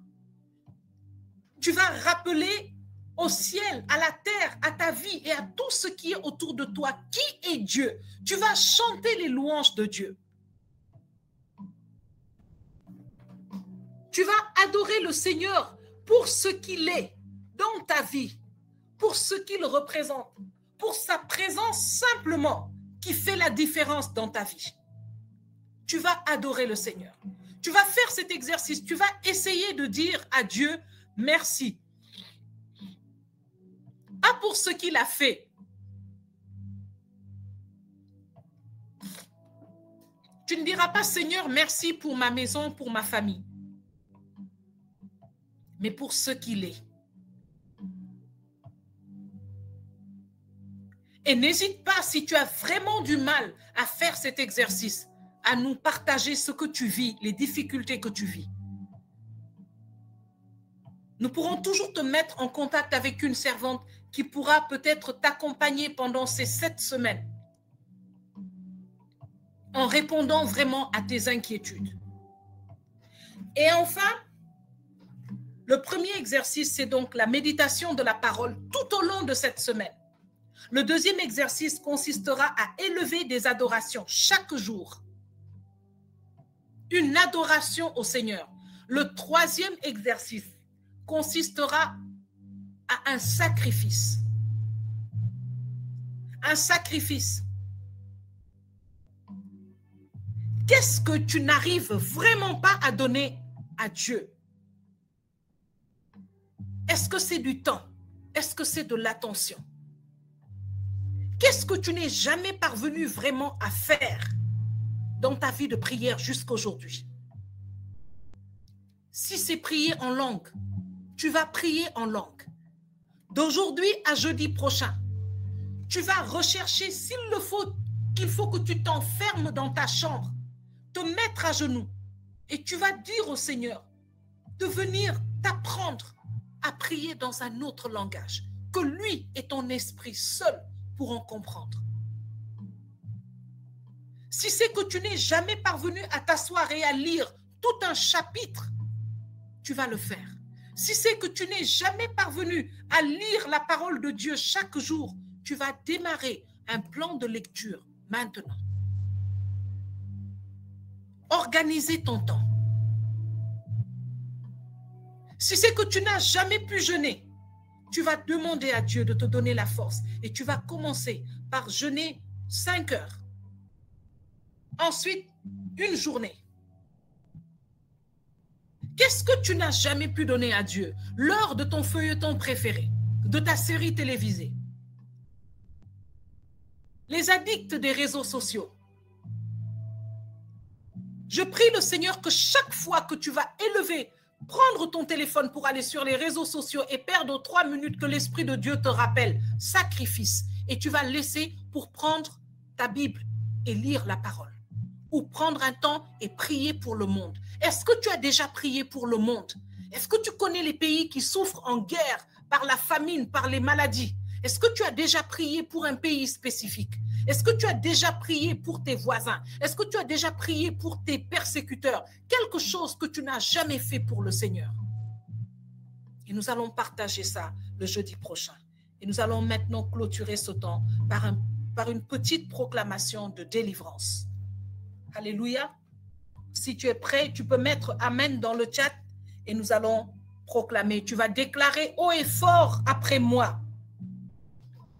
En levant les mains vers le ciel, en te tenant debout, tu vas déclarer avec moi. Je déclare tout haut que ma vie, moi, Geneviève Paul-Marie Konom, appartient désormais à Christ. Je me couvre à cet effet du précieux sang de Jésus-Christ qui a coulé à la croix. Je recouvre toutes les résolutions que j'ai prises dans la présence du Seigneur ce soir, du sang de Jésus-Christ de Nazareth.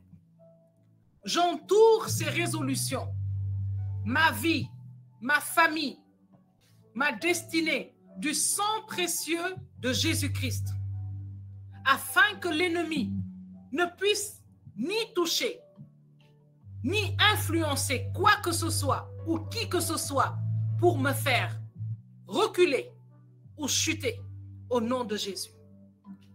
J'invoque à présent l'onction et le feu de la délivrance sur ma vie au nom de Jésus-Christ. J'invoque une deuxième fois l'onction et le feu de la délivrance sur ma vie au nom de Jésus-Christ. J'invoque une troisième fois l'onction et le feu de la délivrance sur ma vie, au nom de Jésus-Christ. Je me tiens dans le sang de la protection de Jésus-Christ.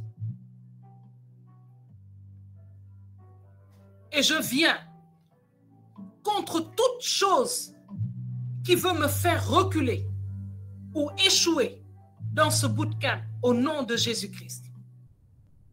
Je déclare au nom de Jésus-Christ que je sortirai de ce bootcamp transformé,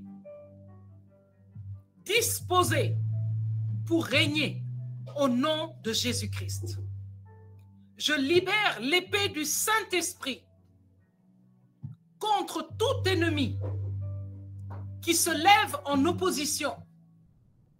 Et je brise ton emprise et ton influence sur ma vie au nom puissant de Jésus-Christ. Que toute chose dans ma vie, maladie, paresse, mauvais compagnonnage, mauvaise habitude, tiédeur, égoïsme, fausseté, corruption, idolâtrie, qui s'oppose à ma croissance, à ma libération, j'envoie sur toi le feu du Saint-Esprit et je brise ton emprise et ton influence sur ma vie au nom de Jésus-Christ. Je brise maintenant toute opposition satanique à mes prières au nom de Jésus-Christ et je détruis toute forme d'envoûtement et d'influence maléfique au nom de Jésus-Christ. Je scelle ma prière dans le sang précieux et vivant de Jésus-Christ de Nazareth. Et je te dis merci, Seigneur. Élevons la voix maintenant en action de grâce. Seigneur, merci. Merci pour ta présence. Merci pour ce temps. Merci pour ta compassion. Merci pour ta présence, Seigneur. Merci pour ton amour. Merci pour ton esprit de vérité. Merci, Seigneur, pour tout ce que tu es en train d'opérer dans nos vies. Merci pour la guérison, Seigneur. Merci pour la guérison. Merci pour la guérison intérieure. Merci pour la guérison physique. Merci pour les délivrances. Seigneur, merci pour ta présence et ton amour au milieu de nous. Seigneur, merci pour les graines de cette transformation que tu as semées dans ma vie aujourd'hui. Je déclare encore et je scelle ma délivrance dans le sang de Jésus. Et je dis merci, Seigneur, pour ton sang qui a coulé à la croix, pour ton sang qui parle en ma faveur, pour ton sang qui parle en faveur de mon changement, de ma destinée, de ma famille. Merci au sang de Jésus. Merci, Père, pour ton amour. Merci pour ta présence. Merci pour ta présence. Merci pour ta présence, Seigneur. Ta présence qui vient changer toutes choses. Je veux rester dans ta présence, Seigneur, tout au long de cette semaine. Et je prie, Seigneur, que tu viennes m'aider à marcher pleinement dans mes résolutions, à faire ces exercices, Seigneur, car c'est le signe que je veux véritablement poser des actes pour grandir, pour aller vers toi. Et je te dis merci, toi qui viens à ma rencontre dans ce bootcamp, toi qui viens à ma rencontre dans ce temps. Je te dis merci et je te rends toute la gloire. Toi qui es Père, Fils et Esprit Saint, dès maintenant et à jamais, reçois la gloire éternelle, mon Père. Reçois la gloire éternelle, mon Dieu. Alléluia. Merci, Seigneur. Merci, Seigneur, pour ta présence. Merci, Seigneur, pour ta gloire. Merci, Seigneur, pour tout ce que tu es en train de faire maintenant pour tes enfants. Père de gloire, toi qui es avec nous, toi qui nous fais du bien, Seigneur, toi qui viens entendre nos cris, toi qui viens répondre, Seigneur, maintenant à ce que à notre soif. Seigneur, je te prie de recevoir notre offrande de ce soir et de la transformer pour la gloire de ton nom. Alléluia. Merci, Seigneur.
J'entends le son des anges qui viennent opérer. Mandaté par Dieu, moi j'entends le son des anges qui viennent opérer. Mandaté par Dieu. Oui, moi j'entends le son des anges qui viennent opérer. Mandaté par Dieu, moi j'entends My God. J'entends le son des anges qui viennent opérer. Mandaté par Dieu. En vue des anges liés au combat de ce temps, le Seigneur nous promet le soutien infaillible de l'armée céleste. Moi j'entends j'entends le son qui viennent opérer. Oh, j'aimerais redire ça.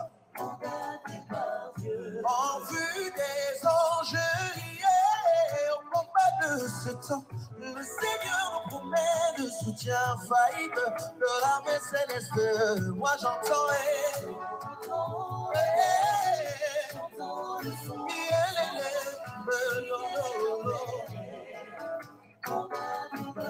ne soyez pas intimidés par les chars, les chevaux de l'ennemi. Devant Dieu s'ouvre afin que vous voyez la montagne pleine de chevaux et de chars de feu. Alléluia. Quelle bonne nouvelle. Ne soyez pas intimidés par les chars, les chevaux de l'ennemi. Devant Dieu s'ouvre afin que vous voyez la montagne pleine de chevaux et de chars de feu. J'entends le son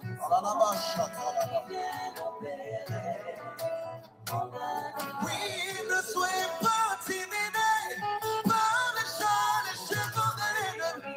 Devant Dieu s'ouvre,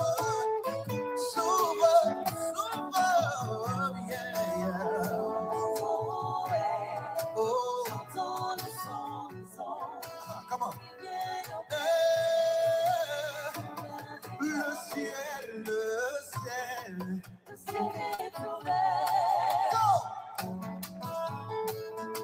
Le ciel est ouvert. Le ciel est ouvert.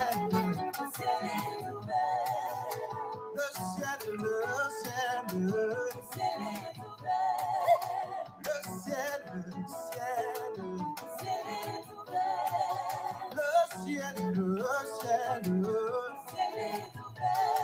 les chaînes est dressée, les anges entrent en activité. Montez en terre, la victoire est de mon côté.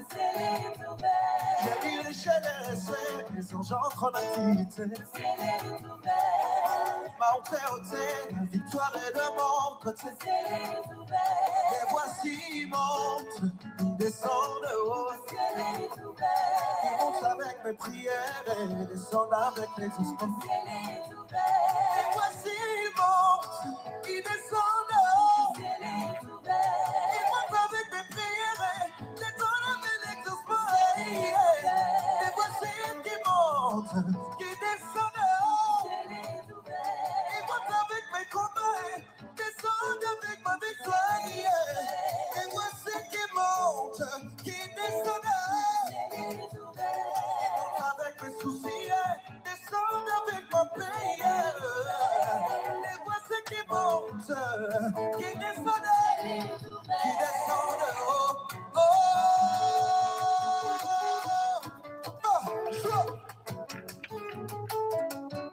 est-ce qu'on peut pousser les cris de joie en l'honneur de Jésus?